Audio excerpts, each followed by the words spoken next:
ये है रीचर। ये फौज में पला बड़ा एक रिटायर फौजी है जो अब अपनी मर्जी अपनी शर्तों पे काम करता है। नकली नाम और कम सामान, यही इसकी खूबी है। ना ही इसके ऑफिशियल रिकॉर्ड में कोई फिंगरप्रिंट्स हैं और ना ही कोई बैंक लोन, ना ही ड्राइविंग लाइसेंस और ना ही कोई सरकारी दस्तावेज। इसके जिंदा होने का सिर्फ एक ही सबूत है, वो है ये खुद लंबा चौड़ा वन मानुष। अगर आपने इसका फर्स्ट सीजन नहीं देखा तो डिस्क्रिप्शन और आई बटन में लिंक है, जाकर जरूर देखें, आपका खून खोल उठेगा। यहाँ से भी देखेंगे तो कोई हर्ज नहीं, पिछली स्टोरी इस स्टोरी से मैच नहीं करती। लाखों करोड़ों साल पहले दो तरह की प्रजातियां थी, एक वो जो अपना परिवार बसाकर सारी जिंदगी एक ही जगह पर गुजार देती थी, और दूसरी दर दर भटकने वाली प्रजाति। ये उसी प्रजाति का वंशज है। तो आइए आपका और समय खराब किए बिना वीडियो शुरू करते हैं। कहानी की शुरुआत में एक इंसान को हेलीकॉप्टर से नीचे फेंका गया। जब तेज हवा और पेड़ों से टकराता हुआ वो नीचे गिरा तब उसकी दर्दनाक मौत हो गई। ये है रीचर। ये एक दुकान से अपने लिए कपड़े खरीदता है जो कि इसने पहन रखे हैं। इन कपड़ों की पेमेंट बनती है $22। रीचर के पास कम रुपए थे, इसलिए वो शॉपकीपर को कहता है कि मैं सामने वाले एटीएम में से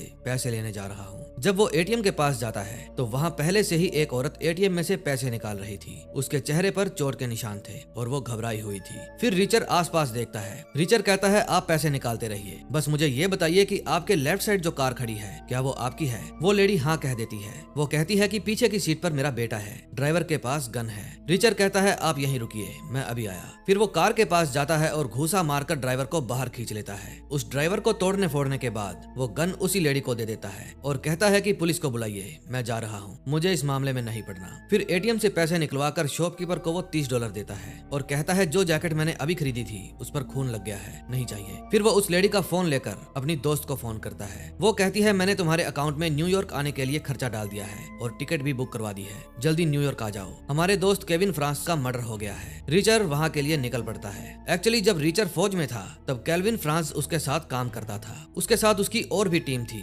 रीचर सबका सीनियर था, उनके बारे में हम आगे बात करेंगे। फिर रीचर विलियमबर्ग ब्रुकलिन में जाता है। फिर वो नीली से मिलने के लिए रेस्टोरेंट जाता है। नीली को पता था रीचर एग्जैक्ट कितने टाइम में यहाँ पहुँच जाएगा, इसलिए उसने उसका ऑर्डर पहले से ही कर रखा था। फिर वो बताती है कि केल्विन करीब एक हफ्ते पहले अपने घर से गायब हो गया था। फिर उसकी लाश कैट्सिकल माउंटेन में मिली। उस इलाके में पुलिस की संख्या सिर्फ 20 है। अब इस केस की जांच NYPD कर रही है। केल्विन की एक वाइफ और एक बच्चा भी है। गायब होने से पहले उसने मेरे लिए कुछ मैसेज छोड़े थे। वो मुझे किसी केस के बारे में बताना चाहता था, मैं बिजी थी, बात नहीं कर पाई। और फिर पता लगा कि उसका खून हो गया है। रीचर कहता है कि उसको मारने से पहले उसे टॉर्चर किया गया था और उसे प्लेन से नहीं हेलीकॉप्टर से फेंका गया है। उसके पैर नीचे गिरने से नहीं टूटे बल्कि कुछ दिन पहले ही तोड़ दिए गए थे। उन्होंने उसे जंग लगे सरिये से पीटा है, बहुत दर्द हुआ होगा उसे। उन्होंने जरूर उसे किसी जानकारी हासिल करने के लिए मारा है। रीचर कहता है उसने तुम्हें कांटेक्ट किया, इसका मतलब अपनी बाकी की टीम को भी कांटेक्ट किया होगा। नीली कहती है मैंने सभी के पास फोन किया था लेकिन कोई फोन नहीं उठा रहा। एक दो के तो नंबर भी बंद थे और उनके एक साथी लोरे की मौत भी हो चुकी है, उसको किसी ट्रक ने उड़ा दिया था। फिर रीचर कहता है कि मैं नहीं चाहता केल्विन का केस कोई और पुलिस वाला देखे, हमें उसकी बीवी से मिलना होगा। फिर जब वे कार में बैठते हैं तो दूर खड़ी कार में एक गंजा आदमी उन पर नजर रखे हुए था और वहीं पास में ही एक और कार थी जिसमें एक आदमी अपने बॉस को फोन करके बताता है कि वो अभी उस पहलवान से मिली थी। रास्ते में वो अपने एक साथी ओडोनल को वॉइसमेल भेजता है और अपने होटल का एड्रेस बताकर उसे वहां आने के लिए कहता है। नीली कहती है हो सकता है हमारे बाकी के साथी भी मुसीबत में हो। फिर वे दोनों केल्विन के घर पहुंच जाते हैं और उसकी बीवी से मिलते हैं। उसकी वाइफ कहती है कि मेरा पति तुम्हें पहलवान कहता था, वो अक्सर हमें तुम लोगों की कहानियां सुनाया करता था। रीचर कहता है क्या तुम हमें शुरुआत से बता सकती हो क्या हुआ था? वो कहती है मैं अपने बेटे को लेकर अपनी बीमार माँ के पास प्रोवो गई थी। जब कुछ दिन बाद मैंने केल्विन को फोन किया तो उसने मेरा फोन नहीं उठाया। मुझे उसकी चिंता होने लगी। जब मैंने पुलिस को फोन किया तो उन्होंने कहा कि हो सकता है वो कहीं पार्टी कर रहा हो क्योंकि उसकी बीवी और बच्चा घर पर नहीं थे। मेरा पति उन लोगों में से नहीं था जो पार्टी के चक्कर में अपनी बीवी का फोन ना उठाए। मुझे चिंता हुई और जब मैंने घर आकर देखा तो पूरा घर बिखरा पड़ा था। पुलिस पता नहीं लगा पाई ये किसका काम था। रीचर पूछता है क्या तुम जानती हो कि वो किस केस पर काम कर रहा था, लेकिन उसकी वाइफ मना कर देती है। फिर वो कहती है शायद उसके ऑफिस में तुम्हें कुछ मिल जाए। फिर केल्विन की वाइफ उनको चाबी देकर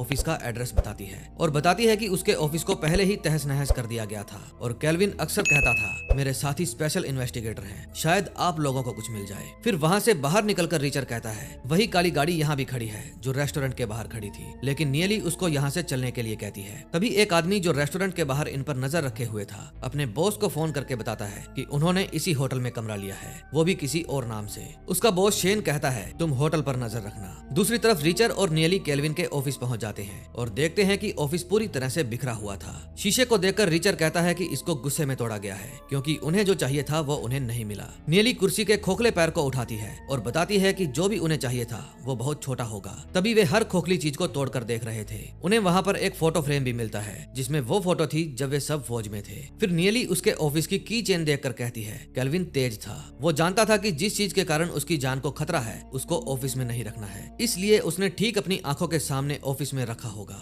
फिर वे उस पोस्ट ऑफिस में जाते हैं। 5 बज चुके थे इसलिए ऑफिस बंद हो चुका था। फिर वे अपने रूम में जाते हैं और कार्ड्स खेलते हैं। कार्ड्स खेलते समय वे अपने बीते समय की बातें एक दूसरे को बताते हैं। ये जो लॉस एंजलिस हवाई अड्डे पर खड़ा है इसका नाम है AM। ये इमिग्रेशन एजेंट को बताता है कि मैं यहाँ घूमने आया हूँ। फिर यहाँ से निकलकर वो टॉयलेट में जाता है और वहाँ अपने पासपोर्ट को जला देता है। अगले दिन नियली और रिचर फिर से पोस्टल ऑफिस में जाते हैं। अब समस्या ये थी कि इनको मेल बॉक्स का नंबर नहीं पता था। फिर नियली ऑफिसर का ध्यान भटकाती है और रिचर उस चाबी को अलग अलग मेल बॉक्स में लगाकर देखता है। तभी वहाँ एक बूढ़ी औरत आती है। वो देखती है कि ये अलग अलग बॉक्स में चाबी लगाकर देख रहा है। फिर उसे रिचर के ऊपर शक हो जाता है और वो उसकी शिकायत करने लगती है। इतने में वो चाबी एक बॉक्स में लग जाती है। फिर रिचर उसमें से सारा सामान निकाल लेता है और वहाँ से चला जाता है। फिर कार में जाकर वे सभी पोस्ट को ओपन करके देखते हैं। उनमें से उन्हें एक पेन ड्राइव मिलती है, लेकिन नियली के लैपटॉप में वो वाला पोर्ट नहीं था। फिर वो नियली को कहता है कि तुम जाकर इस पेन ड्राइव को खोलने का जुगाड़ ढूंढो, मैं तुम्हारी कार लेकर चर्च जा रहा हूँ। चर्च में जाकर वो फादर से कहता है कि मैं मेरे कजन को ढूंढ रहा हूँ, उसे नशे की लत है और वो इस चर्च के आसपास ही मंडराता देखा गया है। क्या आपको पता है कि इस इलाके में नशा कौन बेचता है? शायद उनसे मेरे कजन का पता चल सके। फिर फादर उसे एक एड्रेस बताता है और कहता है कि वे बहुत खतरनाक है। रिचर कहता है मुझसे ज्यादा नहीं। फिर रिचर वहाँ जाता है और बिल्लू कालिया को कार के दरवाजे से टक्कर मार देता है। नीचे उतरकर वो दोनों को खूब धोता है। फिर वो उनकी जेब में से पैसे और गन निकाल लेता है और वहाँ से चला जाता है। वे पैसे वो जाकर फादर को दे देता है और गन खुद रख लेता है। अगले सीन में हम देखते हैं कि AM अपने लिए कुछ नकली पासपोर्ट बनवाता है और पासपोर्ट देने आए एजेंट्स को मार देता है। इतने में रिचर और नियली अपने होटल पहुंच जाते हैं। जब वे अपना रूम खोलते हैं तो उन्हें अंदर किसी के होने का एहसास होता है। वे अपनी गन निकालकर जब अंदर जाकर देखते हैं तो सारा रूम उथल पुथल हुआ पड़ा था। वहाँ कोई और नहीं बल्कि उनका साथी ओडोनल आया था। वो बताता है कि इस रूम का कबाड़ा मैंने नहीं किया, जब मैं यहाँ आया तो रूम ऑलरेडी ऐसे ही था। ओडोनल ने अब शादी कर ली थी, इसलिए अब उसने खतरों से खेलना बंद कर दिया था। फिर जब नियली उस पेन ड्राइव को लैपटॉप से कनेक्ट करती है तो उसमें 2 मिनट का टाइम शुरू हो जाता है। अगर 2 मिनट के अंदर अंदर सही पासवर्ड ना लगाया तो ये पेन ड्राइव ऑटो वॉश हो जाएगी। फिर वे तीनों अपना दिमाग दौड़ाते हैं कि उसने कौन कौन सा पासवर्ड लगाया होगा। तभी ओडोनल कहता है कि केल्विन रिचर को अपना हीरो मानता था और जब नियली रिचर लिखकर एंटर दबाती है तो पेन ड्राइव ओपन हो जाती है। ये देखकर रिचर भावुक हो जाता है। दूसरी तरफ AM अपने लिए डेनवर की फ्लाइट बुक करता है। तभी नियली एक प्रिंट निकालती है। उसमें कुछ नाम थे जिनका फर्स्ट नेम A से शुरू होता है और लास्ट नेम M से। इन सभी नामों का एक ही मतलब था, AM। फिर ओडोनल कहता है कि जिन लोगों ने तुम्हारे रूम का ये हाल किया है वे दोबारा ऐसा करने से बाज नहीं आएंगे, हमें और लोगों की जरूरत होगी। नियली कहती है तुम्हारे अलावा हम किसी से भी कॉन्टेक्ट नहीं कर पाए। ओडोनल कहता है कि मुझे पता है स्वान कहाँ रहता है, मैं उसको कॉन्टेक्ट करता हूँ। फिर वे स्वान के घर जाते हैं। घर के अंदर बहुत तेज बदबू आ रही थी। फिर जब वे घर को अच्छे से चेक करते हैं तो पाते हैं कि टॉयलेट में स्वान का कुत्ता मरा पड़ा था। इसका सीधा सीधा मतलब ये था कि स्वान कई दिनों से घर नहीं आया और ये कुत्ता भूख और प्यास की वजह से मर गया। ये टॉयलेट सीट का सारा पानी पी गया था। रिचर अपने साथियों को बताता है कि स्वान मर चुका है। फिर रिचर कहता है कुछ लोग स्पेशल इन्वेस्टिगेटर की जान के पीछे पड़े हैं, वे हमारे पीछे भी आएंगे, आने दो उन्हें। इसी के साथ फर्स्ट एपिसोड का एंड हो जाता है। सेकंड एपिसोड में हम देखते हैं ओडोनल पूछता है कोई हम तक क्यों नहीं पहुंच पाया। रिचर कहता है तुम अपनी फैमिली के साथ घूमने गए हुए थे, मुझे कोई ढूंढ नहीं पाता और शायद उन्हें नियली का पता नहीं होगा। नियली कहती है वो मेरे होटल के रूम तक तो आ गए, बस मैं ही उन्हें नहीं मिली। फिर रिचर कहता है वो सामने वाली ब्लैक कार कल से हमारा पीछा कर रही है, मैं अभी उसका हाल चाल पूछ कर आता हूँ। फिर रिचर जाकर सीधा कार की बोनेट पर लात मारता है। कार का एयरबैग खुल जाता है और उस गंजे की नाक पर चोट लग जाती है। फिर जैसे ही वो कार से बाहर निकलता है फिर वो उसको 3-4 और फटके देता है। फिर नियली उसकी जेब चेक करती है। उसके बैच को देखकर वो समझ जाती है कि ये पुलिस वाला है और इसका नाम रूसो है, NYPD से। अब वे तीनों वहाँ से खिसक लेते हैं। रास्ते में ओडोनल रिचर को डराता है कि उसके होश में आने के बाद तुम्हारी खैर नहीं। रिचर कहता है मैंने उसे मारा नहीं, सिर्फ उसकी नाक तोड़ी है। नियली कहती है कि केल्विन के मर्डर की इन्वेस्टिगेशन रूसो ही कर रहा है, मैंने उसका नाम फाइल में देखा था। अब हमें उसके होश में आने से पहले होटल छोड़ना होगा और रेंज रोवर छोड़कर सस्ती सी कार लेनी होगी ताकि पकड़े ना जाए। फिर वही आदमी जो उन पर नजर रखे हुए था वो अपने बॉस को सारी बात बताता है। बॉस कहता है तुम उनके पीछे लगे रहो, कोई गड़बड़ नहीं होनी चाहिए। दूसरी तरफ रिचर और उसके साथी अपनी कार को ठिकाने लगाने जाते हैं। तभी रिचर की नजर उनकी एक साथी कार्ला डिक्सन पर पड़ती है। फिर वो कार्ला के पास जाता है। वो कहती है कि मैंने जैसे ही तुम लोगों का मैसेज देखा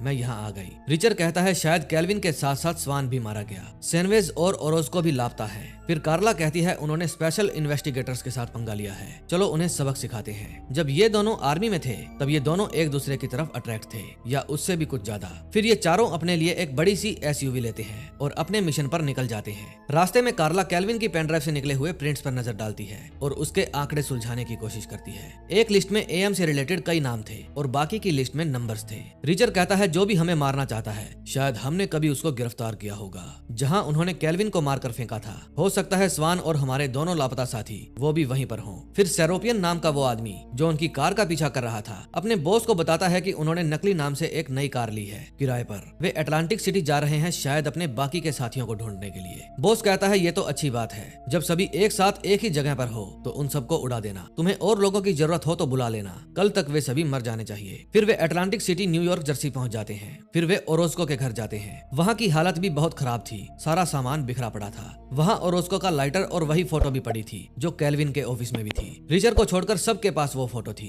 क्योंकि फोटो के लिए दीवार का होना जरूरी है। रिचर के पास तो घर ही नहीं था तो दीवार कहाँ से होगी। फिर उन्हें वहाँ एक फोटो मिलती है जिसमें उनका साथी सैनवेज किसी लड़की के साथ था। उनको पता था कि ये लड़की कहाँ मिलेगी। फिर रिचर वो फोटो ले लेता है और उसके बाद सभी लकी लॉन्च जाते हैं। रिचर और नियली अंदर जाते हैं और बाकी दोनों बाहर खड़े रहते हैं। फिर वे दोनों रिसेप्शन पर जाते हैं। रिसेप्शन वाला आदमी अपने साथी को कहता है ये लोग मिलेना से मिलना चाहते हैं, वो ऑफिस में होगी, उनके पास ले जाओ। फिर उनके जाते ही वो मिलेना को वहाँ से भगा देता है। जब वो भागकर बाहर जाती है तो ओडोनल और कार्ला उसे देख लेते हैं और उसके पीछे भागते हैं। दूसरी तरफ रिचर और नियली को उस बार के कुछ लोग घेर लेते हैं और कहते हैं कि तुम लोगों ने हमारी दोस्त को बहुत परेशान कर लिया, अब और नहीं। फिर रिचर के कुछ कहने से पहले ही वहाँ मारपीट शुरू हो जाती है। बाहर कार्ला उस लेडी को पकड़ लेती है और अंदर रिचर उन लोगों को पीटते हुए बाहर ले आता है। फिर जब वे बार के अंदर बैठकर अच्छे बच्चे बनकर बात करते हैं तो मिलेना उनको बताती है कि एक आदमी जिसके गाल के नीचे निशान था पिछले हफ्ते ही मेरे पास आया था और कहने लगा कि सैनवेज ने क्या तुम्हें कोई पेन ड्राइव दी है। पूछने पर वो बताती है कि सैनवेज कई दिनों से गायब है। कुछ दिन पहले ओरोस्को और स्वान उससे मिलने के लिए आए थे। मैंने उनकी एक फोटो भी ली थी, वो किसी केस पर काम कर रहे थे।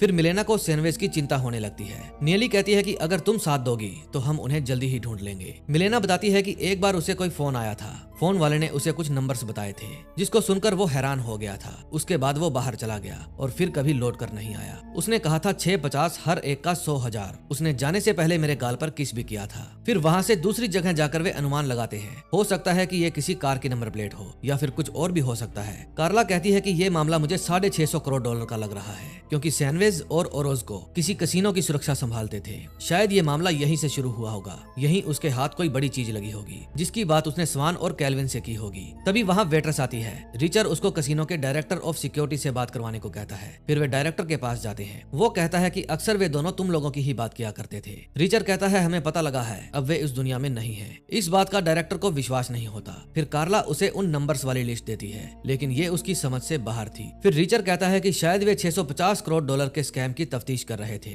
डायरेक्टर कहता है कि हमारे कसीनो के अकाउंट्स एकदम क्लियर हैं, एक भी डॉलर कम नहीं है। फिर रिचर उसे AM वाले नामों की लिस्ट देता है और पूछता है कि क्या ये लोग आपके होटल में कभी रुके हैं। फिर डायरेक्टर कहता है इस काम में कुछ समय लग सकता है, आप लोग कहाँ रुके हैं? इन लोगों ने अभी तक कहीं भी रूम नहीं लिया था। फिर डायरेक्टर कहता है मेरे होटल में सिर्फ एक ही स्वीट खाली है, मैं वहाँ आपका बंदोबस्त करवा देता हूँ। रिचर वहाँ जाने के लिए मना कर रहा था लेकिन जब ये लोग जाकर उस होटल के रूम को देखते हैं तो देखते ही रह जाते हैं। फिर वे सब वहाँ बैठकर एंजॉय करते हैं। कार्ला बताती है कि वो शादी करने वाली है। फिर नियली कहती है मैं अपने काम में बहुत खुश हूँ, एक बड़ी कंपनी से कॉन्ट्रैक्ट मिलने वाला है, वो काम हाथ लगा तो मौज ही मौज हो जाएगी। फिर ओडोनाल्ड रिचर के बारे में पूछता है। रिचर कहता है कि मैं अपने ब्रश के साथ अक्सर एक जगह से दूसरी जगह घूमता रहता हूँ, कई बार ट्रेन से तो कई बार लिफ्ट से। कभी कभी लोग मुझे खाना खिला देते हैं तो कभी मैं दुकानों के बाहर सजा खाना चुरा लेता हूँ, सोने के लिए सस्ते मोटल ढूंढता हूँ या फिर कभी कभी ट्रकों के पीछे वाले हिस्से में भी सो जाता हूँ। कार्ला पूछती है क्या तुम्हें कभी अकेलापन नहीं सताता? रिचर फिर से इमोशनल हो जाता है। फिर रात को वो होटल के बफे में से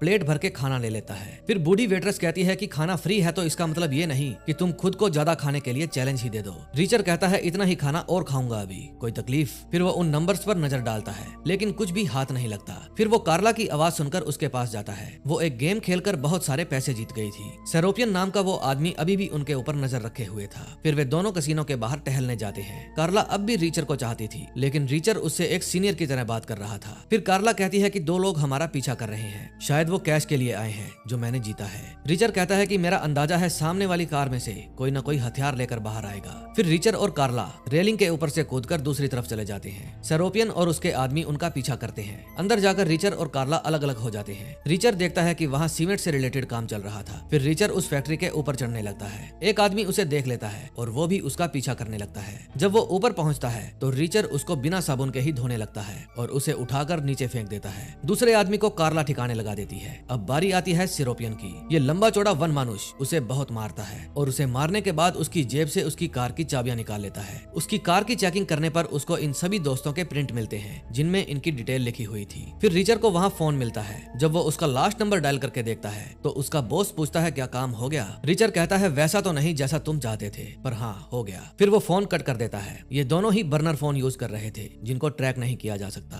फिर कार्ला को कार के अंदर एक पार्किंग कार्ड मिलता है जो कल सुबह का ही था। फिर वे उन तीनों की लाशों को छुपाने के लिए सीमेंट के अंदर डाल देते हैं ताकि पुलिस इनके पीछे ना पड़े। फिर होटल जाकर ये वन मानुष अपनी पत्थर की बॉडी पर आए हुए एक छोटे से स्क्रैच की देखभाल करता है। थोड़ी सी चोट तो कार्ला को भी लगी थी। फिर वो हमारी मम्मियों के जैसे उस घाव पर दवाई लगाकर फूंक मारता है। ये क्या बकवास है, ये दोनों किसी और ही चक्कर में थे। अगले दिन सुबह हम एएम को देखते हैं। एक आदमी उसके पास आता है और कहता है कि सारे के सारे 650 हमने ट्रकों में भर दिए हैं। ट्रक में जीपीएस भी लगा दिया है, तुम ट्रक को ट्रैक कर सकते हो। रास्ते में 2 जगह तुमको मदद भी मिलेगी। ट्रक ड्राइवर को कोई भी नुकसान नहीं होना चाहिए। दूसरी तरफ होटल में डायरेक्टर उन चारों से मिलने आता है। वो बताता है कि न्यूयॉर्क पुलिस को 2 और लाशें मिली हैं, शायद वो तुम्हारे दोस्तों की होंगी। लाश काफी सड़ चुकी है। फिर चोटों के निशान देखकर रीचर समझ जाता है कि उनको भी हेलीकॉप्टर से फेंका गया है। डायरेक्टर कहता है कि मैंने अपने बाकी के कैसीनो में भी पता किया है, वहाँ भी पैसों को लेकर कोई धोखाधड़ी नहीं हुई है और न ही इन नामों वाले कोई आदमी हमारे होटल में रुके हैं। फिर रीचर वहाँ से जाने लगता है और कहता है कि हमें और गन्स चाहिए। अब देखते हैं थर्ड एपिसोड में क्या होता है।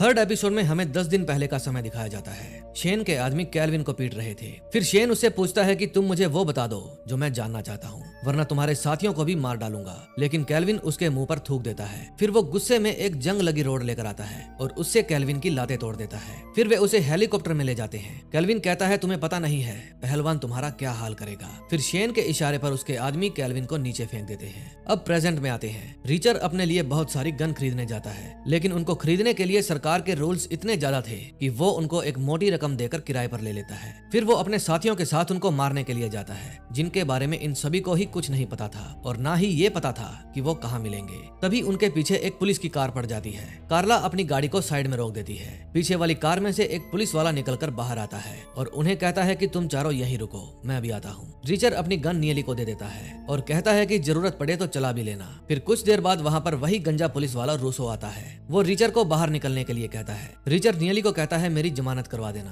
फिर रूसो उस पहलवान को गिरफ्तार कर लेता है। रीचर ओडोनल को कहता है तुमने वकालत भी तो की थी, कब काम आएगी। फिर ओडोनल रूसो को कहता है कि मैं वकील हूँ, मुझे इसके साथ चलना होगा। फिर रूसो दोनों को ही अपने साथ ले जाने लगता है। रीचर पूछता है तुमने मुझे ढूंढा कैसे। रूसो कहता है मैंने सभी पुलिस वालों तक ये इन्फॉर्मेशन पहुंचा दी थी कि जिस भी कार में तुम्हें दानव जैसा आदमी बैठा दिखे मुझे खबर कर देना। दूसरी तरफ नियली और कार्ला एक कंपनी में जाते हैं और सेरोपियन की कार में से मिला पास दिखाकर पूछते हैं ये किसके नाम पर इशू किया गया था। पहले तो वो औरत मना कर देती है, लेकिन कार्ला उसे बताती है कि हमारे कुछ दोस्त मारे गए हैं, हम उनकी इन्वेस्टिगेशन कर रहे हैं। फिर वो लेडी हेल्प करने के लिए तैयार हो जाती है। दूसरी तरफ रूसो उन दोनों को पुलिस स्टेशन ले जाता है। रीचर पूछता है टकले तू मुझे यहाँ क्यों लेकर आया है। रूसो कहता है तुम्हारे 2 और दोस्त मारे गए और तुम लोग मेरी इन्वेस्टिगेशन में टांग अड़ा रहे हो। मैं चाहूँ तो तुम दोनों को अंदर कर सकता हूँ, लेकिन मुझे तुम लोगों से बात करनी है। फिर सब बैठ जाते हैं। रूसो पूछता है कि जब मैंने कैल्विन की कॉल डिटेल्स निकाली तो उसने तुम्हें छोड़कर बाकी सबको फोन किया था, ऐसा क्यों। रीचर कहता है मैं फोन नहीं रखता। रूसो कहता है कि तुम सब एक ही यूनिट में थे और अब तुम सब लोग मारे जा रहे हो,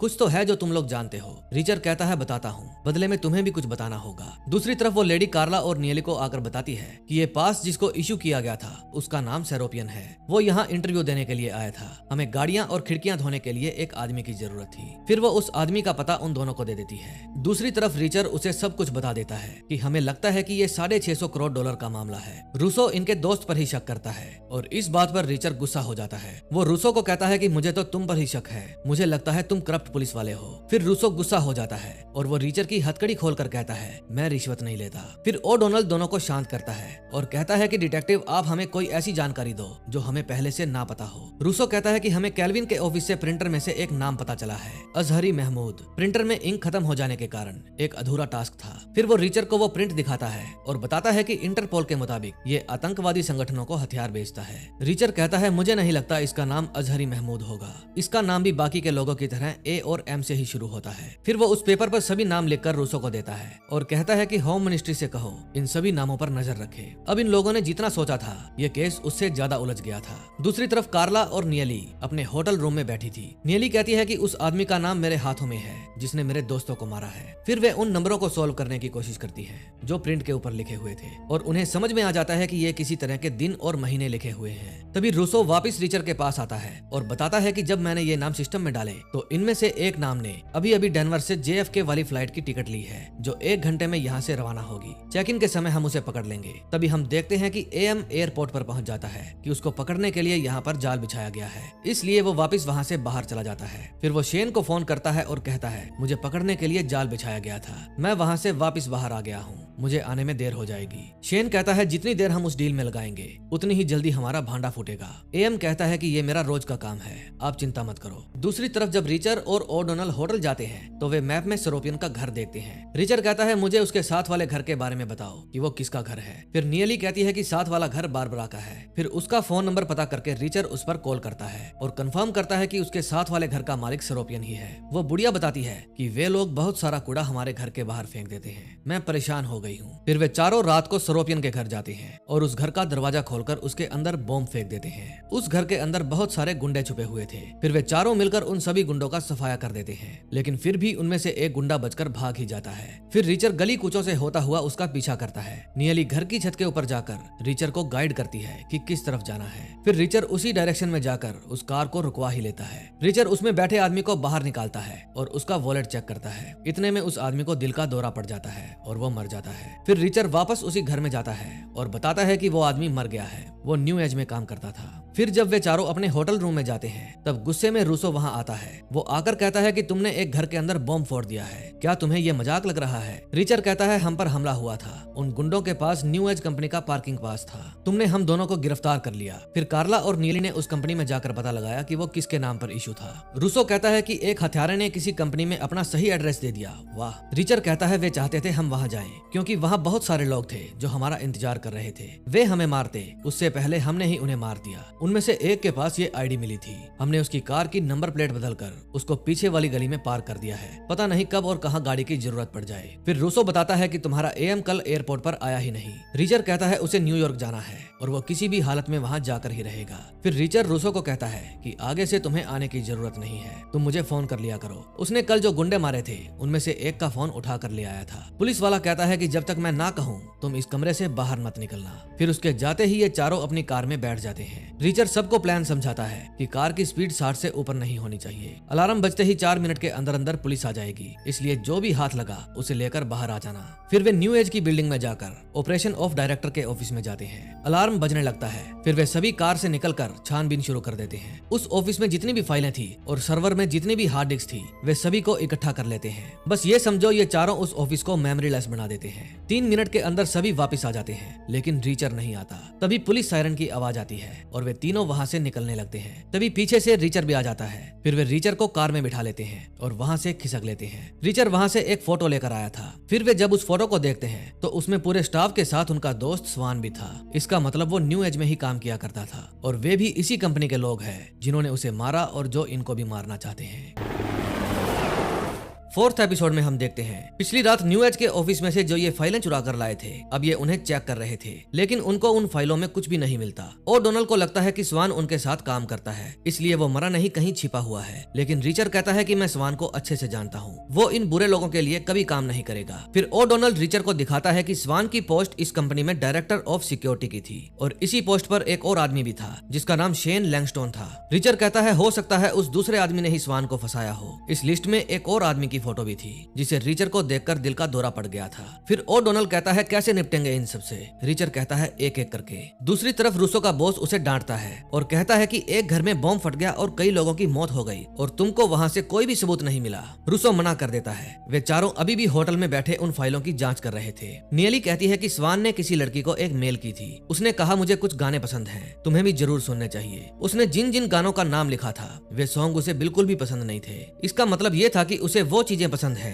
जिससे उसे नफरत थी। ओडोनल कहता है कि कभी कभी हम किसी को पटाने के लिए भी झूठ बोल देते हैं। फिर वो कॉल करने के लिए बाहर चला जाता है। नियली कहती है कि मुझे अभी भी स्वान पर शक है। फिर रिचर कहता है कि वो कभी भी अपने कुत्ते को घर पर मरने के लिए नहीं छोड़ता। कार्ला कहती है हो सकता है उसकी कोई प्रॉब्लम रही हो, वो रिश्वत लेने लग गया हो। फिर रिचर कहता है कोई तुमसे कहे कि मैं रिश्वत लेने लग गया तो क्या तुम यकीन कर लोगी? स्वान ऐसा बिल्कुल नहीं हो सकता। फिर कार्ला एक गिलास में नमक डालने लगती है और उसको देखकर रिचर को एक पुरानी बात याद आती है। जब वे फौज में थे तो उनके हाथ बहुत सारा नशा लगा था, पूरे 48 पैकेट्स, लेकिन गिनती के समय वो 47 निकले। कार्ला ने कहा इन्वेस्टिगेशन में डिटेल्स मायने रखती है, हमने खुद स्वान की कार में 48 पैकेट्स रखे थे। फिर रिचर जाकर कार की चेकिंग करता है। एक पैकेट स्वान की कार में ही पड़ा था। स्वान कहता है गलती से नीचे गिर गया होगा, इस गलती के लिए आज की बियर पार्टी मेरी तरफ से। फिर प्रेजेंट में नीली और कार्ला दोनों समझाने की कोशिश कर रही थी कि उस दिन हो सकता है स्वान ने जानबूझकर वो पैकेट छिपा लिया हो। रिचर कहता है मेरा दिल कहता है वो गलत नहीं है। अगले सीन में हम एएम को देखते हैं। वो एक डॉक्टर के पास बैठा था। वो डॉक्टर हूबहू उसके ही जैसा दिखाई देता था।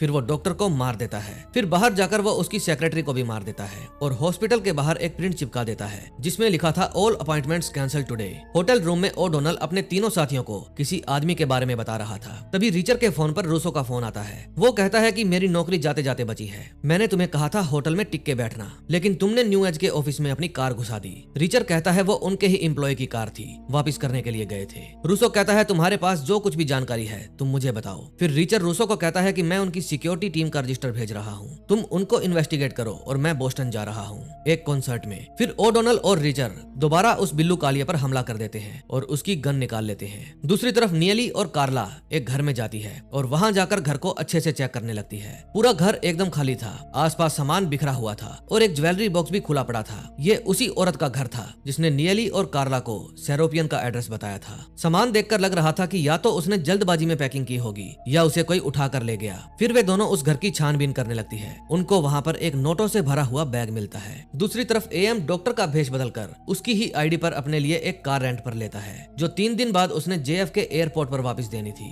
बोस्टन में जाकर वे चारों अपने लिए बढ़िया कपड़े खरीदते हैं और उसके बाद वे म्यूजिक सुनने जाते हैं। कार्ला वहाँ जाकर डेनियल नाम के एक आदमी के पास बैठ जाती है और ये वही आदमी था जिसके बारे में ओडोनल अपने तीनों साथियों को बता रहा था। फिर रिचर और ओडोनल वहाँ के रेस्टोरेंट में बैठकर फिर से लिस्ट के आंकड़ों को सोल्व करते हैं। अब की बार रिचर उसे सोल्व कर लेता है। इस लिस्ट में किसी इवेंट्स के बारे में लिखा हुआ था, टोटल कितनी बार इवेंट्स किए गए, कितनी बार सक्सेसफुल हुए और कितनी बार फेल हुए। जब इन सबको माइनस किया गया तो जोड़ 650 निकला, लेकिन अभी भी इनके पास पूरी जानकारी नहीं थी। तभी रिचर के फोन पर नियली का मैसेज आता है कि इंटरवल हो चुका है। तभी कार्ला डेनियल के साथ वहाँ से बाहर आती है और उसे अपनी कार में चलने के लिए कहती है। कार में जाकर डेनियल कार्ला को नशा देने की कोशिश करता है और तभी वहाँ फर्स्ट सीजन वाला ऑस्कर आ जाता है जो कि रिचर का दोस्त था। वो डेनियल को उठा लेता है। डेनियल कहता है वो नशा मेरा नहीं था, उस लड़की ने ही मुझे दिया था। ऑस्कर कहता है मैं जानता हूँ तुम सेनेटर लवाय के आदमी हो और अब जो यहाँ पर आ रहे हैं उनको कोई फर्क नहीं पड़ता कि तुम्हारा बॉस कौन है। फिर वहाँ पर FBI के स्पेशल एजेंट जैक और ब्लैक आते हैं। डेनियल कहता है मेरा वकील मुझे 1 घंटे में यहाँ से निकाल लेगा। ओडोनल उसे समझाता है जब तक तुम्हारा वकील यहाँ आएगा तब तक तुम्हारी न्यूज अखबार पर छप चुकी होगी कि तुम एक अनजान लड़की के साथ नशे की हालत में पाए गए। रिचर कहता है कि लिटिल विंग के बारे में बताओगे तो यहाँ से जा सकते हो। फिर ओडोनल कहता है कि तुम्हारी वाइफ को उस लड़की के बारे में बताना ही पड़ेगा। डेनियल मान जाता है। फिर वो बताता है कि लिटिल विंग सिर्फ एक कोड नेम है एक नई टेक्नोलॉजी के लिए जो अभी बन रही है। उसमें कुछ कमाल के एंटी मिसाइल सॉफ्टवेयर्स हैं जो कमर्शियल प्लेन्स की सुरक्षा के लिए इस्तेमाल किए जा सकते हैं, लेकिन इसके लिए एक एरोनॉटिक कंपनी ने हमसे कॉन्टेक्ट किया। कंपनी का नाम है न्यू एज। उन्हें पता लगा है कि वे सॉफ्टवेयर बदलने जा रहे हैं। इससे मिसाइल को किसी के भी खिलाफ इस्तेमाल किया जा सकता है। इस सॉफ्टवेयर की वजह से मिसाइल किसी भी हमले को आसानी से डिफेंड कर सकती है। अगर एक बार ये मिसाइल लॉन्च हो गई तो टारगेट को हिट करके ही मानती है। इसके अलावा मैं कुछ नहीं जानता। सेनेटर लेवॉय जानता था लिटिल विंग से फौज को काफी फायदा होगा और इसी के चलते वो काफी सारी वोट बटोर लेगा। ऑस्कर पूछता है क्या वो किसी भी चीज को निशाना लगाकर गिरा सकती है। डेनियल कहता है हाँ, न्यू एज के 2 विंग्स हैं। जो विंग न्यूयॉर्क में है वहाँ सिर्फ सॉफ्टवेयर बनते हैं और डेनवर में सिर्फ हार्डवेयर। देखो हम लोगों ने जो कुछ भी किया है वो सिर्फ डिफेंस बिल को पास करवाने के लिए किया है। यकीन मानो इससे हमारे देश को फायदा होगा। फिर जब रिचर जाने लगता है तो डेनियल पूछता है क्या मेरे ऊपर से नशे के चार्जेस हटाए जाएंगे या नहीं। रिचर कहता है मुझे क्या पता, मैं कौन सा पुलिस वाला हूँ। फिर वहाँ से निकलकर वो ऑस्कर को हेल्प करने के लिए शुक्रिया कहता है। रास्ते में रिचर नियली को कहता है तुम कार्ला के साथ डेनवर जाओ, मैं ओडोनल के साथ डीसी का चक्कर लगाऊंगा। हम उनके काम में दखल अंदाजी करेंगे ताकि ये मिसाइल किन्हीं गलत हाथों में ना पहुंचे। हम होमलैंड सिक्योरिटी से भी एम के बारे में पता करेंगे, मेरा भाई वहाँ पर काम किया करता था। फिर रिचर कहता है कि मुझे भूख लगी है, हमें कुछ खाना चाहिए। फिर जैसे ही वे रेस्टोरेंट पर अपनी कार रोकते हैं तो कुछ बाइकर्स वहाँ आकर उन्हें घेर लेते हैं। वे उन चारों से गन छीन लेते हैं क्योंकि गन नहीं तो कोई शोर नहीं। फिर वो गोरिल्ला और उसके साथी उन सभी को अच्छे से धोते हैं। उन बाइकर्स को ये नहीं पता था इनका बैकग्राउंड काफी खतरनाक रहा है। फिर ये चारों उन सभी बाइकर्स को चारों खाने चित कर देते हैं। फिर वे उनके बैग में से अपनी गन्स वापस ले लेते हैं। फिर रिचर उन बाइकर्स में से एक का फोन निकालकर उनके बॉस शेन को फोन करता है और कहता है कि काम हो गया है, पर वैसा नहीं जैसा तुमने चाहा था। शेन कहता है तुम मेरे काम में टांग अड़ा रहे हो, मैं तुम्हें वो सब कुछ दे सकता हूँ जो तुम मुझसे मांग सकते हो, बताओ क्या चाहिए तुम्हें। रिचर कहता है मैं तुम्हें हेलीकॉप्टर से फेंकना चाहता हूँ। और इसी